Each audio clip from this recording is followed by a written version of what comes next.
Ada cerita di zaman Nabi masih hidup ya.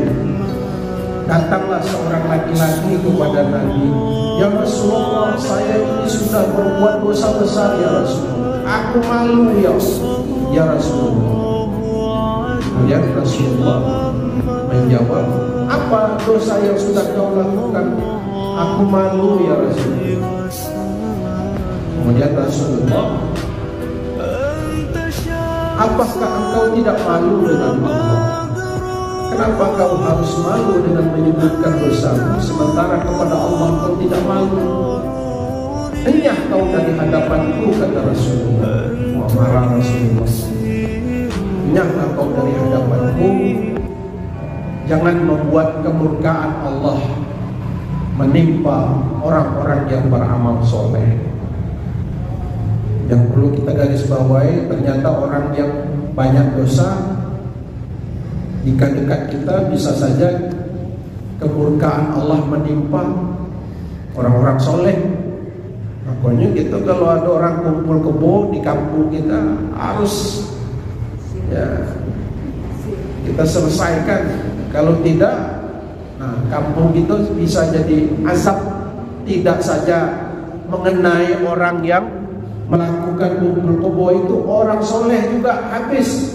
Seperti banjir bandang, tsunami. Tidak milih-milih kalau tsunami itu datang.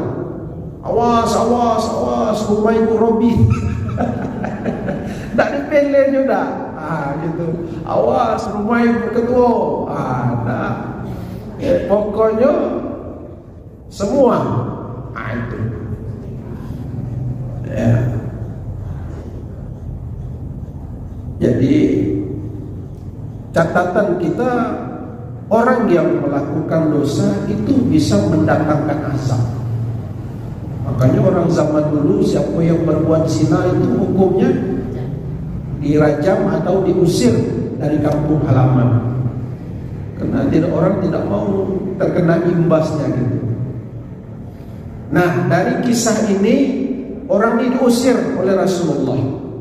Tapi waktu itu malaikat Jibril datang kepada Nabi, "Ya Muhammad, kenapa engkau biarkan orang itu berputus asa dari rahmat Allah?" Wah, itu orang itu akan mendapatkan ampunan Allah Subhanahu wa ta'ala.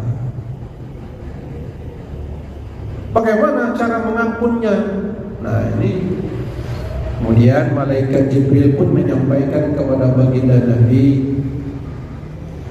dia ketika dia pulang ke rumah, dia memberikan nafkah kepada anak dan istrinya,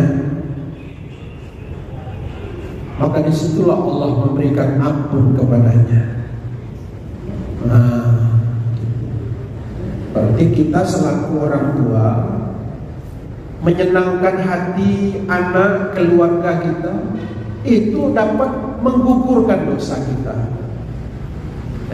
Ada punya cucu ya Bu ya, punya anak gitu. Nah, menyenangkan hatinya, ya, menafkahinya itu sudah dapat menggugurkan dosa-dosa kita. Sebagaimana dikisahkan tadi, malaikat Jibril langsung menyampaikan kepada Nabi. Bilang Nabi, dia pulang ke rumah dengan memberikan sesuatu yang membuat anaknya senang, maka dosanya diampuni oleh Allah Subhanahu wa ta'ala. Nah, ini jadi catatan kita juga. Sebaliknya, kalau orang yang malah membuat susah keluarga, nah ini dosanya tidak diampuni oleh Allah. Malah sebaliknya, dia berbuat dosa baru. Apa itu dosa barunya? Dia menelantarkan keluarganya, tidak memberikan nafkah, lepas tanggung jawabnya, melepaskan diri dari tanggung jawab. Wah, makanya sebagai kepala rumah tangga berlipat-lipat dosa itu apabila dia mensesarakan istrinya, anaknya,